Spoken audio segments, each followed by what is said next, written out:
ਗੱਲ ਇਹ ਕਬੱਡੀ ਦਾ ਰੰਗ ਜਿਹੜਾ ਹੁੰਦਾ ਹੈ ਨਾ ਉਹ ਰੰਗ ਹੁੰਦਾ ਚਾਰ ਜਾਫੀ ਜੱਟੂ ਸਾਹਿਬ ਤੇ ਆਏ ਉਹ ਜਿਵੇਂ ਉਹ ਸੋਹਣੀ ਦੁਲਹਨ ਹੁੰਦੀ ਹੈ ਨਾ ਤੇ ਉਹ ਕੁਛ ਨਹੀਂ ਉਹ ਮੈਨੂੰ ਨਹੀਂ ਪਸੰਦ ਨਹੀਂ ਆ ਵੀ ਨਹੀਂ ਪਸੰਦ ਨਹੀਂ ਤਾਂ ਲੰਗੜਾ ਲੂਲਾ ਐਂਡ ਤੇ ਕਹੇ ਗੰਜੇ ਨਾਲ ਸ਼ਾਦੀ ਕਰ ਉਹ ਬਾਈ ਮੋੜੋ ਸਾਖਣਾ ਵੀ ਦਿਲ ਦਾ ਚੰਗਾ ਹੈ ਭਾਵੇਂ ਜੀ ਹੋ ਜਾਈਏ ਤੂੰ ਅਲਾਈਟ ਖੜਾ ਹੈ ਤੈਨੂੰ ਮਿੱਠਾ ਆਇਆ ਉਹ ਸਾਪਾਂ ਦਾ ਡੱਬਾ ਨਹੀਂ ਕੁੰਨਾ ਨਹੀਂ ਹੁਣ ਯਾਰ ਕਿਆ ਤੁਹਾਡਾ ਤਰੀਕਾ ਹੁਣ ਜ਼ਰੂਰ ਇੱਕ ਉਹਦੀ ਚੰਬੜੀ ਲਾਈਏ ਮੋੜ ਤੁਸਰਾ अच्छा मैं जल्दी भी है लेकिन सिद्धि साहब की वजह तो मैं रुकया कौटी में हिक्काउन लगनी है भावे पूरी टीम अगू आ जाए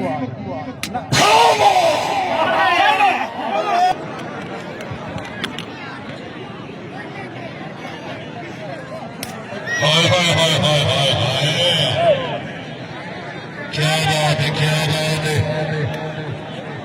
जट्टू साहब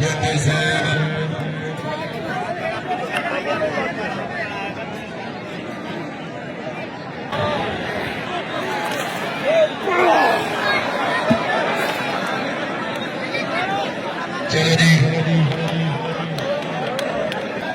चलो जी